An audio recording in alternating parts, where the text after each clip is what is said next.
Romanos capítulo 4, téngalo ahí abierto, vamos a ir a través del pasaje. Y hoy vamos a estar hablando de las 5 solas. Algunos de ustedes saben lo que es eso. ¿Saben lo que es eso? Si usted no sabe, no se preocupe, porque hoy vamos a estar hablando acerca de ello. La Reforma Protestante comenzó el 31 de octubre del 1517, cuando el fraile alemán Martín Lutero, después de estudiar la carta a los romanos, llegó a la convicción de que muchas de las enseñanzas que él había aprendido y recibido sobre el Evangelio estaban algo tergiversadas. No se fundamentaban correctamente en la verdad de la palabra de Dios. Y esto lo llevó a él a publicar las 95 tesis, las cuales él clavó en la puerta de la iglesia del castillo de Wittenberg el 31 de octubre del 1517. Y de esa manera él le hizo la guerra a todo el aparato religioso distorsionado de la mega institución católica apostólica romana allá en el siglo XVI. Y a partir de ese acontecimiento estalla la Reforma Protestante, cuyos principios han sido resumidos en las 5 solas. La sola Scriptura, la sola gratia, la sola fide, solus Christus y soli Deo gloria, como se les conoce en latín. Pero en cierto sentido, esta no fue la primera reforma. Unos 1500 años antes, un fariseo llamado Saulo, quien más tarde sería conocido como el apóstol Pablo, después de él haberse encontrado con Cristo resucitado, fue guiado por el Espíritu Santo a escribir la carta a los romanos. Y en esa carta él plasmó para siempre las gloriosas verdades del Evangelio. Él en aquel momento haciéndole la guerra a todo el aparato religioso distorsionado del fariseísmo judío en el primer siglo. ¿Y cuál es la verdad central que Pablo plasma en la carta de los romanos? La misma que Lutero descubrió 1500 años después, que el pecador es declarado justo ante Dios solo por la fe, la sola fide, solo por gracia, la sola gratia, solo en Cristo, solus Christus, según lo revelado solamente en las Escrituras, la sola Escritura, y todo para la gloria de Dios, soli Deo gloria. Y hoy en nuestro pasaje en Romanos 4 vamos a ver cómo estas verdades están claramente plasmadas en la palabra en Romanos 4.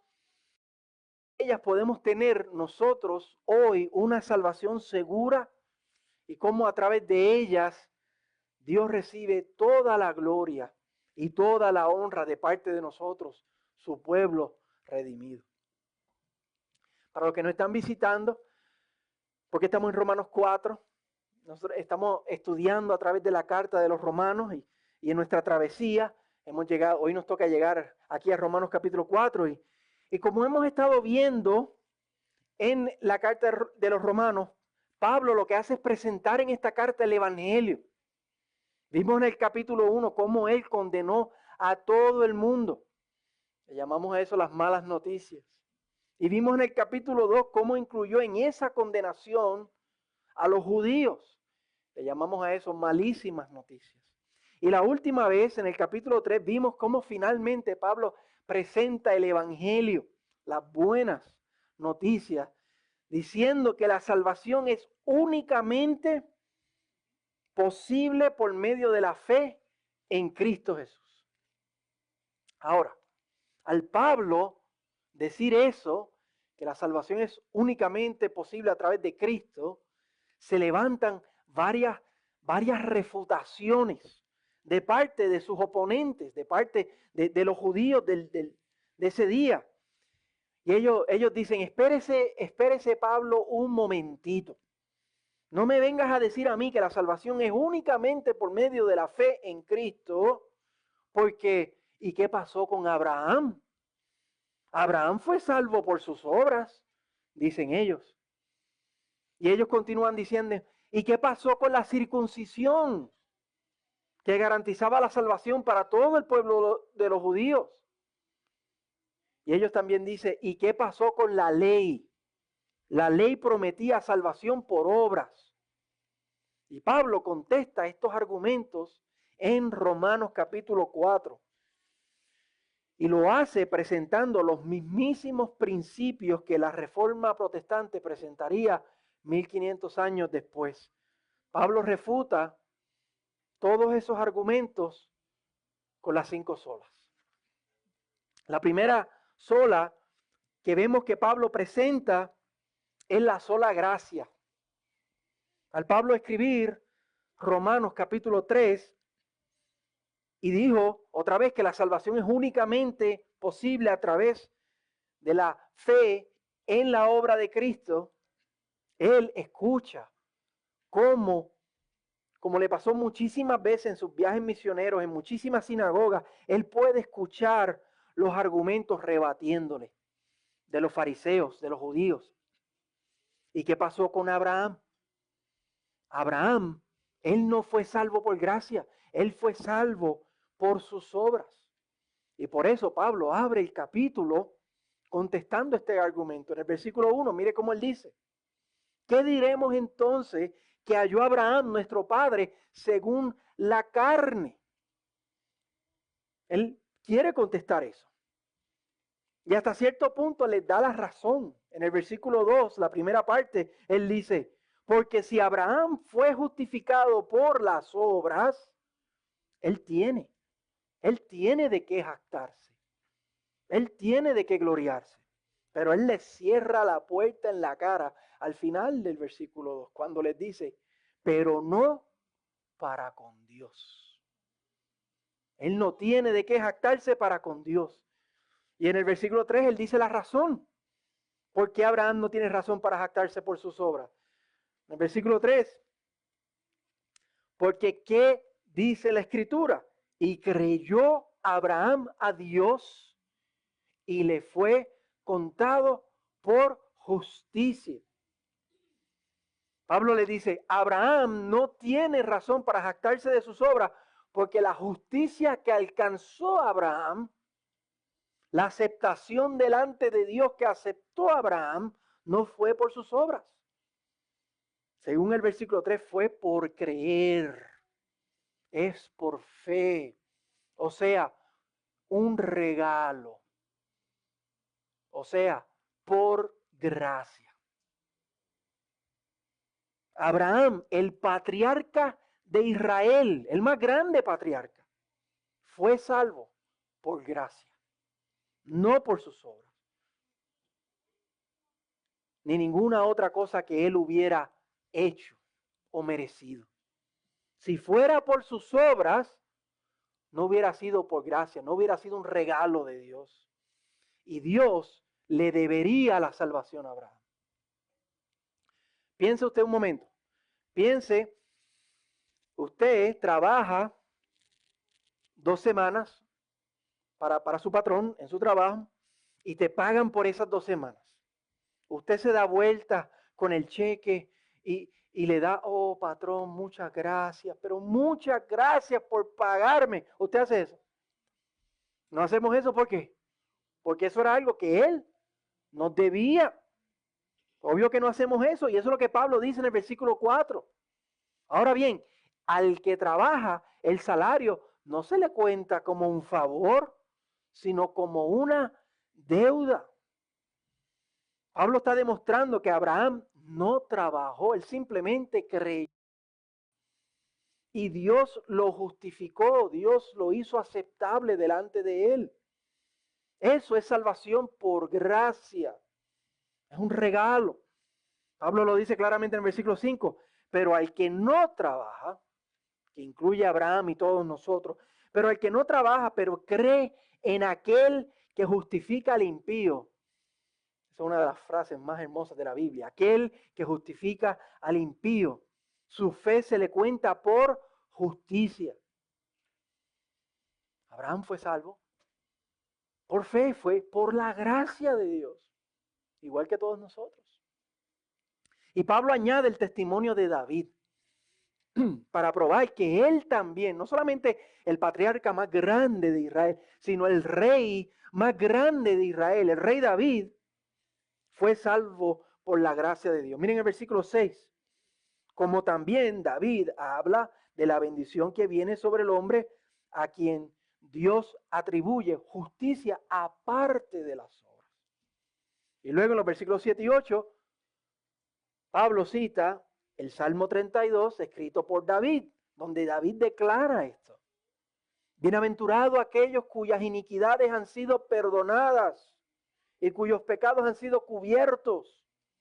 Bienaventurado el hombre cuyo pecado el Señor no tomará en cuenta. El más grande rey de Israel, el más atesorado, fue salvo no por sus obras, por la gracia de Dios. Desde principio a fin, hermanos, la Biblia enseña que nuestra salvación es totalmente por gracia. No tiene absolutamente nada que ver con nuestras obras o con nuestros méritos. Si tuviera algo que ver con nuestras obras o méritos, nosotros podemos reclamarle a Dios, jactarnos delante de Dios. Pero Dios ha diseñado la salvación de tal manera que solamente Él se lleva la gloria y la honra. Es absolutamente, totalmente por su gracia. Así que usted pregúntese hoy, si usted está viviendo como alguien que ha recibido el regalo inmerecido de la salvación, o si tú todavía estás intentando ganarte el favor de Dios. ¿Cómo estás viviendo tú? ¿Como uno que ha sido salvo por gracia o todavía estás tratando de merecer la sonrisa, el favor de Dios? Porque es solamente por gracia. La segunda sola que vemos es sola escritura.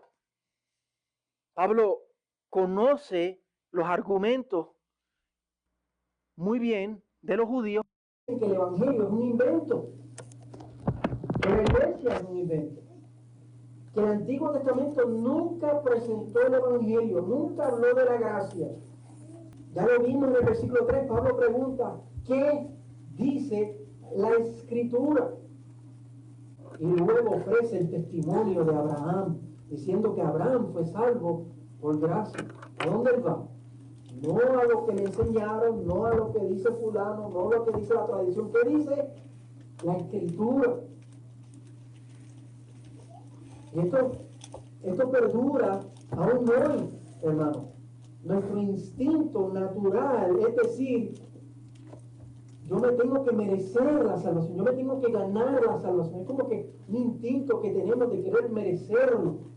Las religiones del mundo dicen que así es como lo logramos. Es por obras, es por mérito. Pero ¿qué dice la Escritura? ¿Qué dice la palabra inspirada de Dios? Que es por lo que Cristo hizo. Y que por tanto es totalmente inmerecido. Es solamente por gracia. Y Pablo hace lo mismo en el versículo 6. Otra vez apela a las Escrituras. Cita a David en el Salmo 32 como vimos. Y afirma, dice, mira, David afirmó lo mismo, inspirado por el Señor, que la bendición, que la alegría, que la bienaventuranza, como dice ese Salmo, no viene por tu mucho trabajar, por tu mucho obrar, viene por la misericordia de Dios, perdonando y cubriendo nuestros pecados. En el versículo 17 Pablo hace lo mismo, ¿no? Él vuelve a citar las Escrituras diciendo, como está escrito, como diciendo, miren la evidencia, esto es lo que la palabra, la salvación es por la fe en las promesas de Dios. No es por nuestras obras, es solamente por gracia. En el versículo 22 Pablo vuelve a citar las Escrituras, citando a Génesis 15. Y luego en el versículo 23 Pablo dice que el testimonio de las Escrituras fue escrito también para nosotros, para que nosotros hoy podamos tener claridad y convicción y seguridad de que nuestra salvación es totalmente por gracia. Esto no es un invento. Esto no es una novedad. Esto no fue algo que Lutero se inventó en el 1500. Esto es lo que la palabra de Dios ha venido enseñando desde Adán. Desde que Adán cayó en Génesis capítulo 3 y Dios prometió que vendría un descendiente de la mujer que le iba a aplastar la cabeza a la serpiente e iba a terminar con la maldición. No es un invento, no es un plan B. Ese es el testimonio consistente y claro de las Escrituras.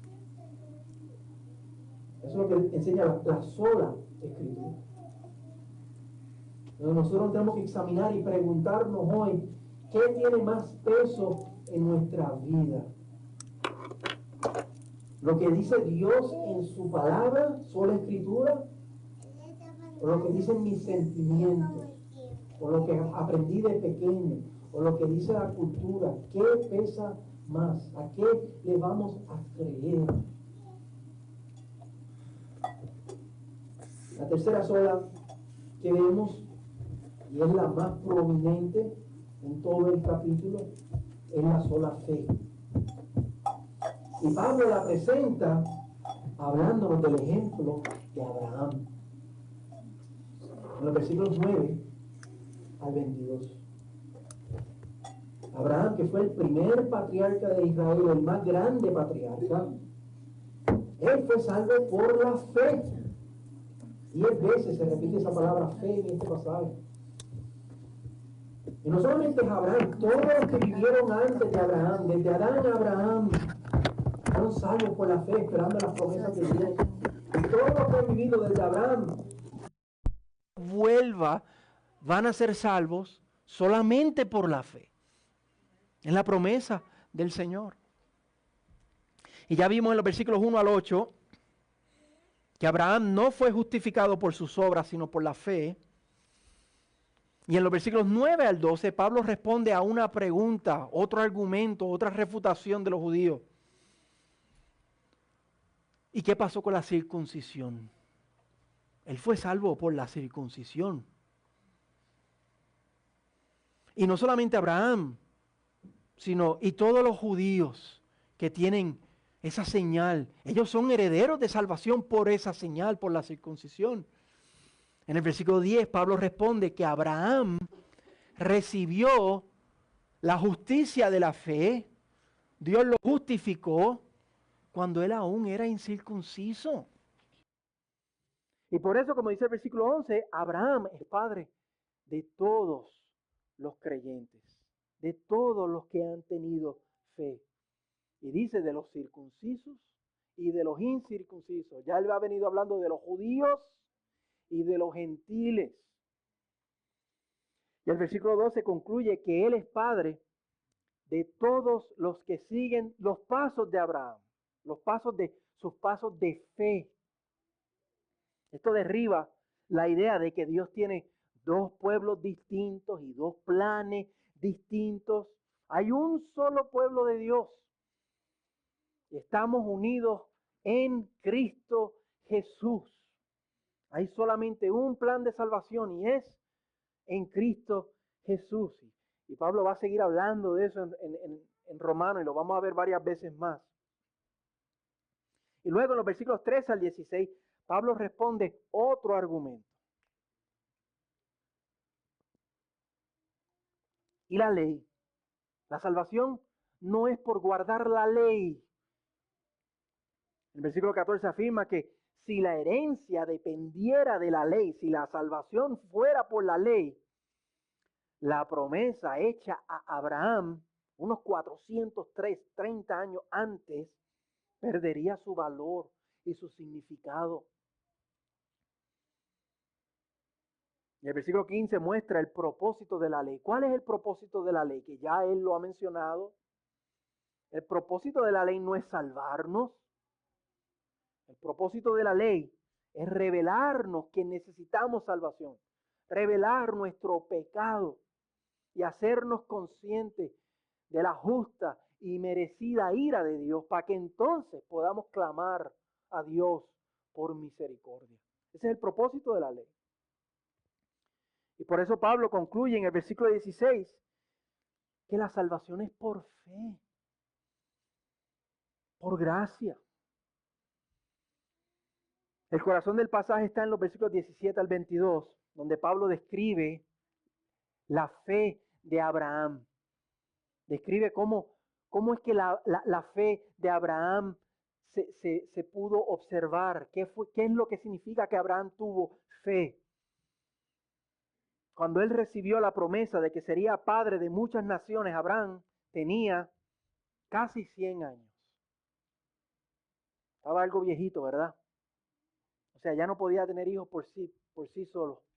Y Sara también había pasado de la edad de tener hijos y encima de eso ella había sido estéril toda su vida.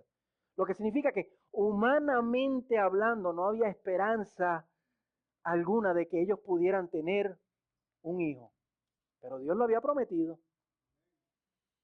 Y ahí es donde entra la fe de Abraham, como dice el versículo 17. Abraham creyó en el Dios que da vida a los muertos y que llama a las cosas que no son como si fueran. Esa matriz no funcionaba. El sistema del hombre tampoco funcionaba, pero Dios llamó lo que no era como si fuera. De la misma manera que Dios dijo, sea la luz, y la luz se hizo. El versículo 18 dice que creyó en la esperanza de la promesa de Dios en contra de la esperanza humana. La esperanza humana era, no se podía tener hijos, pero él creyó no en lo que podía haber, no en la esperanza humana, él creyó en la promesa de Dios. Y en lugar de debilitarse, como dice el versículo 19, en su fe, ¿cómo? Dudando por lo que él podía ver, por su edad avanzada, ¿qué hizo? Dice el versículo 20, que se fortaleció en la fe.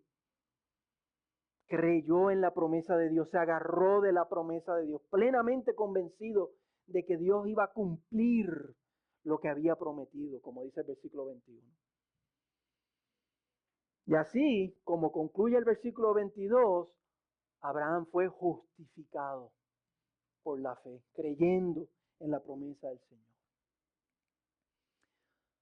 Nosotros hoy tenemos que evaluarnos y preguntarnos, si hoy usted estuviera delante del tribunal de Dios, del juicio de Dios, ¿en qué usted descansaría para ser declarado justo? ¿A qué usted apelaría delante del trono de Dios, siendo juzgado por Dios, para ser declarado justo? ¿Usted apelaría a que usted ha puesto su fe en la obra de Cristo o usted apelaría a otra cosa? Que la sola fe es agarrarse solamente del Señor. Y esa es la cuarta sola que Pablo nos muestra en este pasaje. Solo Cristo. Que la salvación es solamente por medio de la obra perfecta y final y completa de Jesucristo. En el versículo 5 se presenta, como les dije, una de las frases más sorprendentes de toda la Biblia. Mire esa frase. Aquel, hablando de Dios, aquel que justifica al impío. Y esto nos vuela la cabeza porque la Biblia dice claramente que Dios es justo. Dios no puede justificar al impío. Dios no llama a lo malo bueno.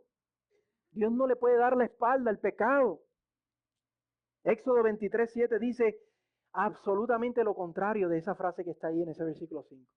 Dice que Dios no justificará al impío.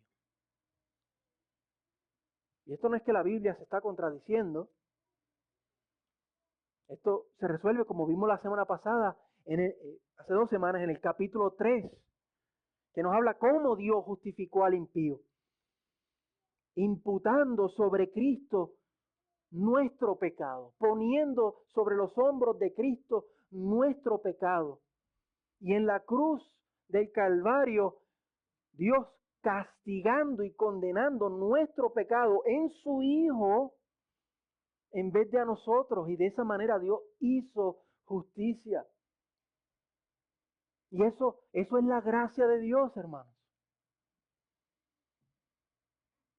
Es un regalo para nosotros, sí, pero para Él, ¿qué fue? Fue un horrendo infierno para Cristo. Hay regalos y hay regalos. Si a ti te regalan una botellita de agua entrando a la iglesia, ¿verdad? Te dices, gracias, gracias. Pero si a ti alguien te regala una casa, ¿cómo tú vas a reaccionar? Ahora se escucharon los amén ahí.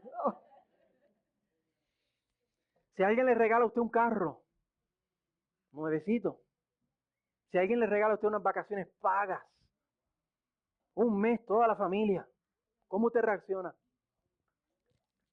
El agradecimiento es diferente. El agradecimiento es mayor, dependiendo de lo que a usted se le regala. Pues el regalo de la sola gracia es infinitamente más valioso que 1000 casas, que 1000 carros, que 1000 vacaciones. Y ese regalo es la vida eterna. Al costo de la muerte del eterno Hijo de Dios y su sangre preciosa. Eso es lo que significa solo Cristo. Y Pablo nos presenta esto en los versículos 23 al 25. En el versículo 23 Pablo dice que todo esto que él ha venido diciendo de Abraham no solo fue escrito por Abraham. En el versículo 24 dice que estos principios espirituales que ocurrieron en la vida de Abraham fueron escritos porque ocurren igualmente para nosotros. Abraham creyó en la promesa del Señor y fue justificado. Pero nosotros creemos ¿en qué? En la obra a la cual la promesa que Dios le dio a Abraham apuntaba. Nosotros creemos en la muerte y en la resurrección del Señor, como dice el versículo 25. Cristo fue entregado por nuestras transgresiones y que por su resurrección nuestra justificación es segura. No solo la nuestra, sino la de Abraham, la de David, la de cada judío que ha esperado en la promesa de Dios y la de cada gentil que ha puesto su confianza en el Señor hasta que Cristo vuelva. Eso es solo Cristo. Somos salvos por esa muerte preciosa y costosa, por esa resurrección gloriosa y poderosa. Pregúntese a usted todavía le asombra que el Hijo de Dios haya tomado su lugar. Eso te asombra todavía. Ese regalo todavía te sorprende. Todavía provoca amén.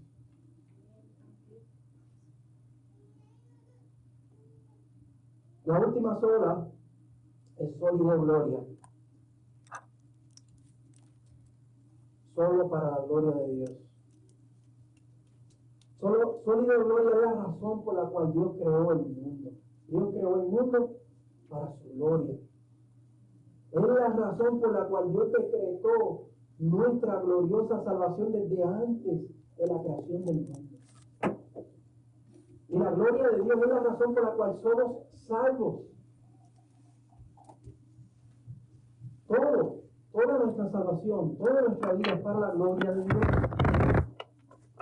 Nosotros fuimos salvos para que la maravilla de su grandeza y de su santidad contrastada ante la profundidad y la asquerosidad de nuestro pecado y eso resuelto en el infinito valioso sacrificio de Cristo, que eso nos deje de rodillas ante Él, rindiéndole toda nuestra vida y arrojando nuestras coronas delante de Él. Para eso fuimos salvos.